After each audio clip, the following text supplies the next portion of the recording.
Сәлеметсіздер ме, балалар? Музыканы концерт залында тыңдаған жақсырақ екенін білесіз бе?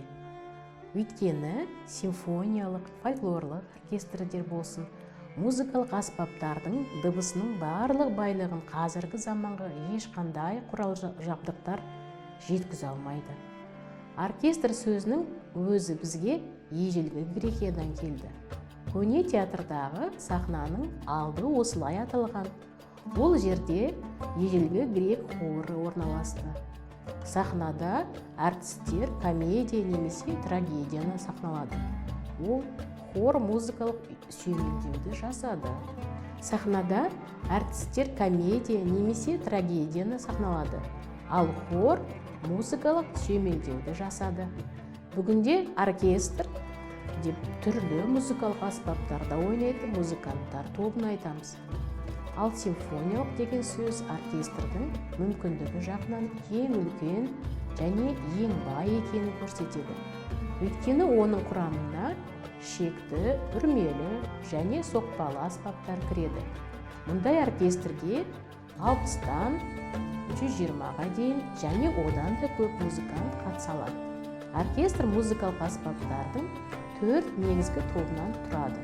Шекті, шек бойымен ысқышты жүргізу арқылы ойналатын аспаптар, ағаш, үрмелі аспаптар, дыбыс шығару үшін үрлеп ойналатын аспаптар, үрмелі соқпалы аспаптар үрлеп те, соғып та ойналады. Айырмашылық аспаптардың құрамында болды. Сіздер болжағандай шектілерге мыналар кіреді: скрипка, альт, виолончель, контрабас. Ағаш үрмелі аспаптарға флейта, гобой, фагот, кларнет жатады. Жезден жасалған үрмелі аспаптар валторналар, кернелер, тромбондар, тубалар. Соқпалы аспаптарға литавра, барабан, кастанет және тағы басқа. Оркестр құрамының орналасу тәртібімен қарасаңыздар, оркестр мүшелерінің өздері қалағандай емес, қатаң белгіленген тәртіпте отыратынын түсінесіздер. Бұрын әлемнің барлық оркестрлерінде орындаушылар бірдей отырды. Сол жақта алдында бірінші скрипкалар.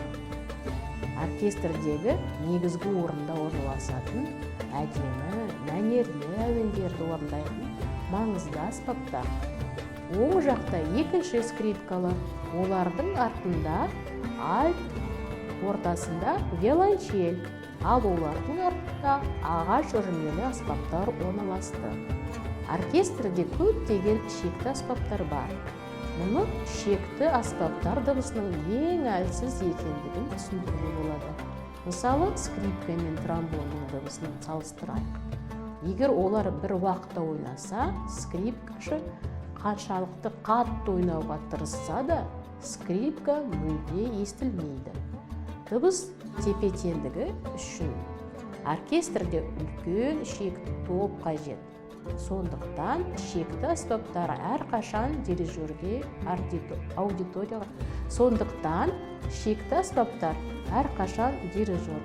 Аудиторияға, барлық басқа аспаптарға қарағанда ең жақын орналасады. Енді дирижердің еркіне орындалатын шығарманың ерекшеліктеріне байланысты оркестрді отырғызудың бірнеше нұсқасы бар. Бірақ бір нәрсе өзгеріссіз қалады. Аспаптар топтарға бөлінеді. Жезден жасалған барлық аспаптар, валторна, труба, тромбон бір-бірінің қасында. Ағаш аспаптар да флейта, гобой, кларнет, фаготтар бірге. Шекті аспаптар, скрипкалар, альт, виолончель, контрабас да бөлек топтасады. Оркестрдің бірнеше түрі бар. Симфониялық, европалық аспаптарды қамтитын оркестр. Үрмелі аспаптар оркестрі құрамында үрмелі аспаптары бар оркестр. Халық оркестрі, халық аспаптар оркестрі. Эстрада оркестрі, эстрадалық аспаптарды қамтитын оркестр. Түсінгендеріңіздей, балалар, оркестрдің түрі аспаптардың құрамына байланысты. дирижер. Балалар, оркестр дирижерсіз ойнар деп ойлайсыздар ма? Бұл сұраққа жауап беру үшін дирижердің оркестрдегі рөлі туралы білу керек. Ол ең алдымен барлық музыканттардың бір көлікте ойнауы үшін керек. Бұрын дирижердің рөлін ырғақты арнайы таяқпен ұратын адам атқарады. Содан кейін ол бірінші скрипкашы болды. Оркестрдің алдында тұрып скрипкада ойнап, ал басының және ысқыштың қимылдары арқылы музыканттарға шығарманың тембрі мен ырғағын көрсетті. Уақыт өте келе оркестр жаңа музыкалық аспаптармен толыққандықтан оркестрге дирижер қызметін атқаратын адам қажет болды. Дирижер барлық музыканттар оның ой шарасын көре алу үшін жоғарыда тұрады. Ол қолында музыканың ырғағы мен тембрін көрсететін таяқ ұстайды. Сол қол орындаудың сипатын көрсетеді. 19 ғасырдың басында дирижердің көрермендерге артымен тұруы әдепсіз саналғандықтан, ол оркестр мүшелеріне қарамай, көрермендерге қарап, дирижерлік етуіне тура келді. Мұның қаншалықты қиын болғанын елестеткен шығарсыздар. Неміс композиторлары Феликс Мендельсон мен Рихард Вагнер оркестр мен дирижер үшін бұл ыңғайсыз жағдайдан бірінші болып бас тартты. Шамамен сол уақытта композитор-дирижерлар кішкентай ағаш таяқшаны қолдана бастады. Ағылшын тілін білмеген дирижер оркестр мүшелеріне бұрылып, «Мырзалар, мен сендерден таяқтың ұшымен не салатынымды ойнауларыңды сұраймын» деген бір сөйлемді үйреніп алып, өз ойының жеткізіп, дирижерлік ете алғанын айтады екен. Дирижер барлығының концертте бірге ойнайтынын көз жеткізіп қана қоймайды. Ол композитордың ойын, музыка дыбысының табиғатын қалай көрсету керектігін мұқият ойластырады. Орындаушылармен бірге пьесаны үйренеді. Ол басқа аспапқа тез немесе баяу, қатты немесе тыныш ойнау керектігін көрсетеді.